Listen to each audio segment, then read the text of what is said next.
அனைவருக்கும் வணக்கம். இந்த பதிவில் மார்ச் மாதம் வளர்பிறை பஞ்சமி தினத்தன்று ஒரு அற்புதமான தீப வழிபாடை பற்றி தான் நாம் பார்க்க போகிறோம். வளர்பிறை பஞ்சமி நாளில் நம் வாழ்க்கையில் முன்னேற்றத்தை கொடுக்கக்கூடிய ஒரு அற்புதமான நாள் வளர்பிறை பஞ்சமி. தொழில் வைத்திருப்பவர்கள் அனைவருமே இந்த வளர்பிறை பஞ்சமி தினத்தன்று நீங்கள் வழிபாடு செய்யும்போது உங்களுடைய தொழில் முன்னேற்றம் மிகவும் சிறப்பாக இருக்கும். குடும்பத்தில் வருமானம் அதிகரிக்க வேண்டும், சம்பள உயர்வு அதிகரிக்க வேண்டும், பண வசியம் ஏற்பட வேண்டும். அப்படி என்றால் நாம் இந்த வளர்பிறை பஞ்சமி தினத்தை பயன்படுத்த வேண்டும். திருமணம் கை கொடுக்க வேண்டும், குழந்தை பாக்கியம் வேண்டும், குழந்தைகள் நன்றாக படிக்க வேண்டும், குழந்தைங்களுக்கு ஆரோக்கியம் வேண்டும், குடும்பம் ஒற்றுமையாக இருக்க வேண்டும். எல்லா விதமான பிரார்த்தனைக்கும் இந்த நாள் மிகவும் சிறப்பாக இருக்கும். இந்த நாள் நம்ம பயன்படுத்த வேண்டும். இந்த வளர்பிறை பஞ்சமி பூஜைங்கிறது மிகவும் சிறப்பானது. இந்த நாள் அனைவருமே பயன்படுத்த வேண்டும்.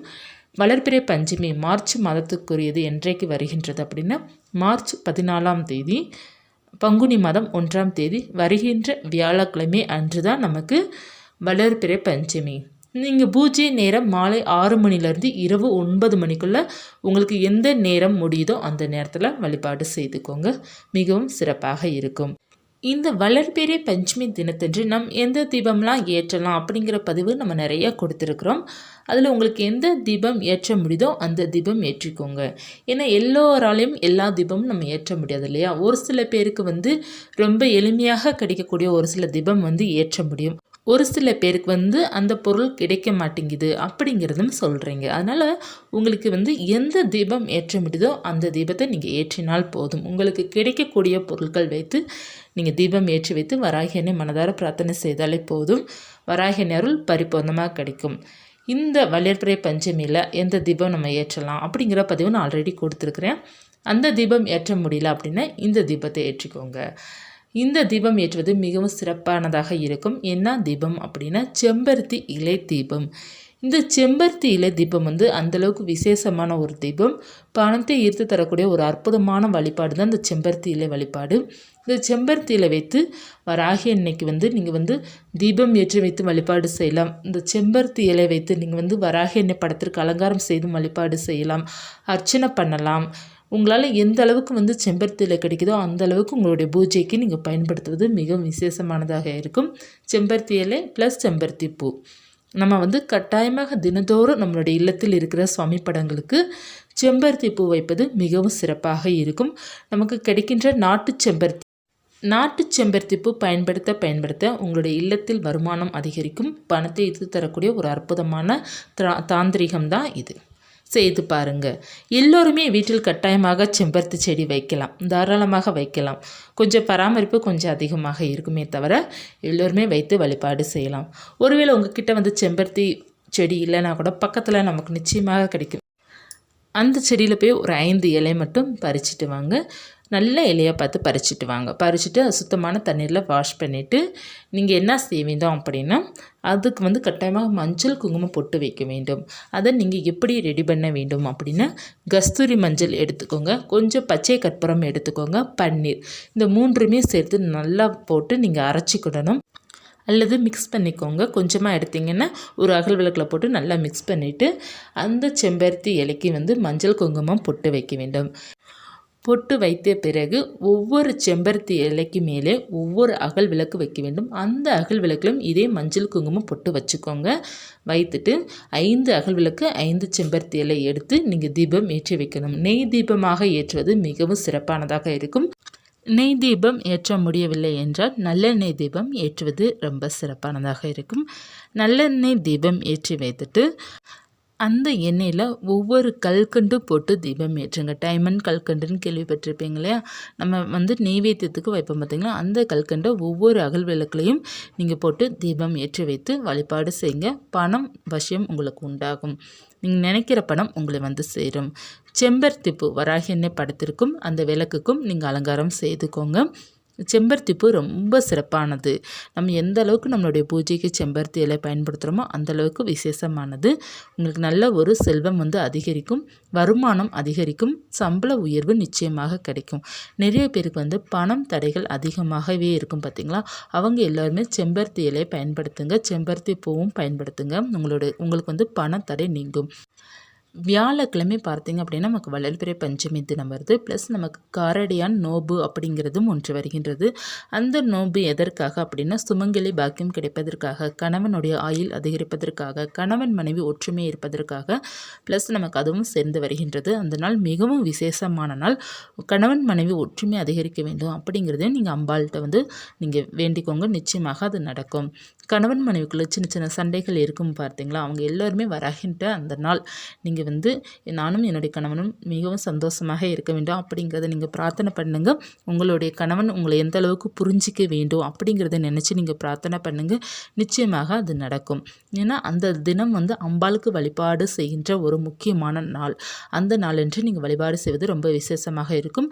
அந்த நாள் நமக்கு ரொம்ப சிறப்பான நாள். பஞ்சமியும் அமைகின்றது, நமக்கு சாவித்திரி நோன்பும் வருகின்றது. அந்த இரண்டுமே நமக்கு அமைகின்றதுல ரொம்ப சிறப்பான நாள். அந்த நாளை தவற விட்டுறாதீங்க. இந்த நாள் வியாழக்கிழமை காலையிலையும் வழிபாடு செய்யலாம், மாலையும் வழிபாடு செய்யலாம்.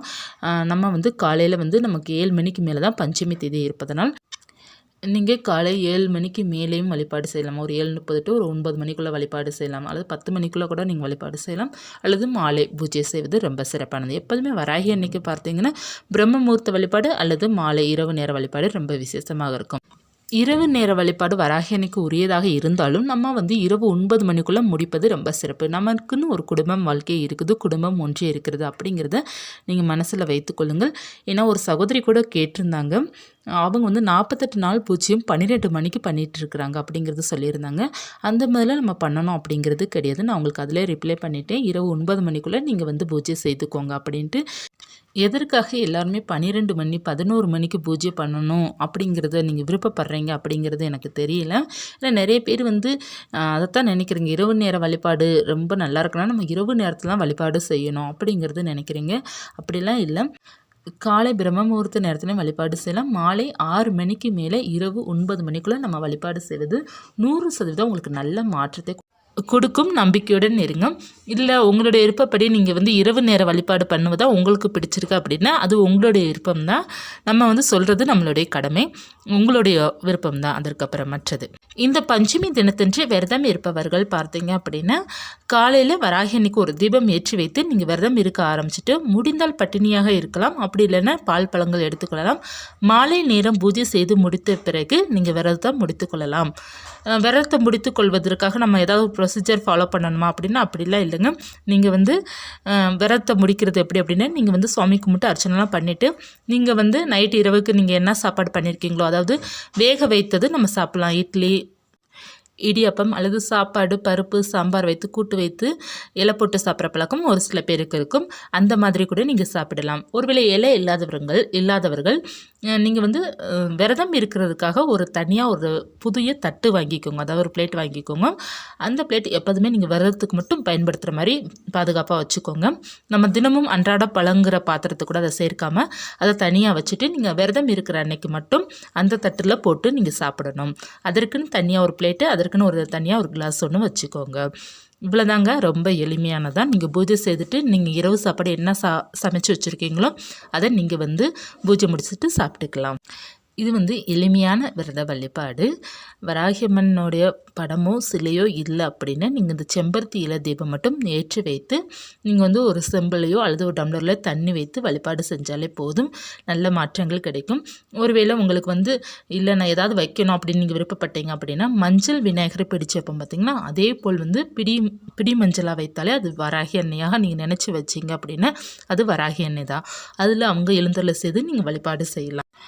மஞ்சள் பிடித்து வைத்து அதை நீங்கள் எப்போது கரைக்க வேண்டும் அப்படின்னா மறுநாள் கரைக்கலாம் அல்லது 3ஆவது நாள் கரைக்கலாம். அதை கரைச்சி நீங்கள் செடியில் விட்டுறலாம், கால்படாத இடத்துல தான் விடணும். அல்லது நீங்கள் அதை பூசி குளித்து கொள்ளலாம், இல்லை மஞ்சள் கயிறில் கூட தேய்த்து குளித்து கொள்ளலாம். ரொம்ப நல்லது. இந்த மாதிரி தேய்த்து குளிப்பது ரொம்ப நல்லது. அல்லது அன்றாட இந்த மஞ்சளை நீங்கள் நெற்றியில் வைத்துட்டு வருவது ரொம்ப சிறப்பு. எதிரி பிரச்சனைகள் தீரும், உங்களுக்கு காரியம் வசியமாகும், நினைத்த காரியம் உங்களுக்கு நிறைவேறும். நீங்கள் ஏதாவது ஒரு காரியமாக நினச்சி நீங்கள் வெளியே போனீங்கன்னா அது வெற்றியாகும். வராகி அன்னைக்கு அர்ச்சனை பண்ணணும்னு நீங்கள் நினச்சிங்க அப்படின்னா குங்குமத்தால் அர்ச்சனை பண்ணலாம், 1 ரூபாய் நாணயத்தாலையும் நீங்கள் அர்ச்சனை பண்ணிக்கலாம். மிகவும் சிறப்பாக இருக்கும். நெய்வேத்தியமாக பொங்கல், சர்க்கரை வள்ளிக்கிழங்கு, கிழங்கு வகைகள், வெற்றிலை பாக்கு, வாழைப்பழம் இது போன்றது வைத்து நீங்கள் வழிபாடு செய்து கொள்ளலாம். பக்கத்தில் ஆலயம் இருக்குன்னா போயிட்டு வரலாம். ஆலயத்துக்கு வந்து நீங்கள் ஏதாவது உங்களால் முடிஞ்சது நீங்கள் செய்யலாம். பக்தர்களுக்கு ஏதாவது அன்னதானம் போடலாம். அல்லது அந்த கோவில்லே ஏதாவது ரெடி பண்ணுறாங்கன்னா உங்களால் முடிந்த அளவுக்கு நீங்கள் வந்து பைசா கொடுத்து நீங்கள் அன்னதானத்திற்கு நீங்கள் கலந்து கொள்ளலாம்.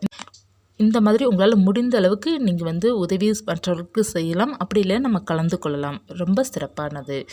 வராகி அன்னை வழிபாடு உங்கள் வாழ்க்கையில் நிச்சயமாக 100% முன்னேற்றத்தை கொடுக்கும். வராகி அன்னையை வீட்டில் வழிபாடு செய்ய முடியல அப்படின்னா கூட நீங்கள் அவங்கள அன்றைய நாள் மனசார நினச்சாலே போதும். தாயோட அருள் உங்களுக்கு பரிபூர்ணமாக இருக்கும். இல்லை வீட்டில் வழிபாடு செய்யக்கூடாது ஆனால் பக்கத்தில் ஆலயத்திற்கு போக விடுவாங்க அப்படின்னா தாராளமாக போயிட்டு வாங்க. ஒரு சில பேருக்கு வீட்டில் பார்த்தீங்க அப்படின்னா அலோவ் பண்ண மாட்டேங்கிறாங்க அப்படிங்கிறது என்கிட்ட இன்னமும் நிறைய பேர் சொல்லிட்டு தான் இருக்கிறாங்க.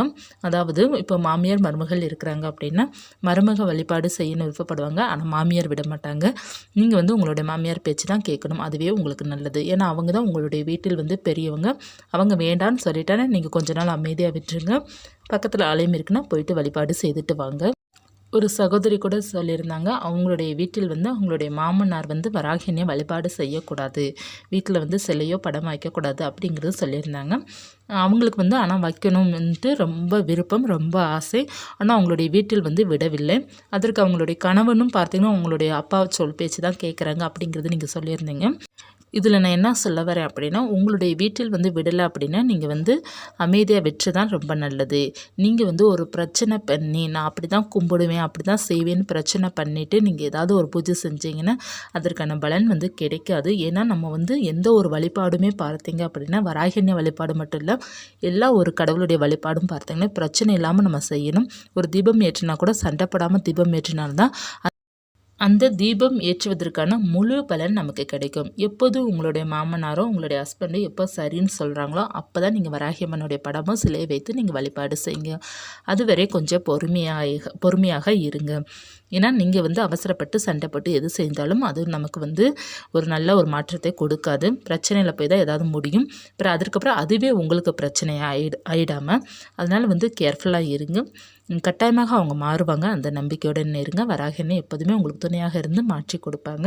நீங்கள் ஆசைப்பட்டாலே போதும், வராகி அன்னை எப்போதுமே உங்கள் கூட தான் இருப்பாங்க. அதனால் கவலைப்படாதீங்க. மனசார எப்போதுமே உங்கள் மனசில் வந்து வராகி அன்னையை வச்சுக்கோங்க. அதுவே போதும். நீங்கள் மனசார அவங்கள வழிபாடு செய்யுங்க. வராகி அன்னை அருள் உங்களுக்கு பரிபூர்ணமாக உங்களுக்கும் உங்களுடைய இல்லத்திற்கும் கிடைக்கும். சீக்கிரமாக உங்கள் வீட்டில் இருக்கிறவங்க எல்லாருமே மாறுவாங்க. இந்த பதிவு உங்களுக்கு எல்லாருக்குமே உபயோகமாக இருக்கும்னு நினைக்கிறேன். இருந்துச்சுன்னா லைக் பண்ணுங்கள். இது போன்ற ஆன்மீக தகவலும் வராகியின் பற்றிய தகவல் தெரிந்து கொள்ளணும்னா சேனல் சப்ஸ்கிரைப் பண்ணி வச்சுக்கோங்க. நன்றி.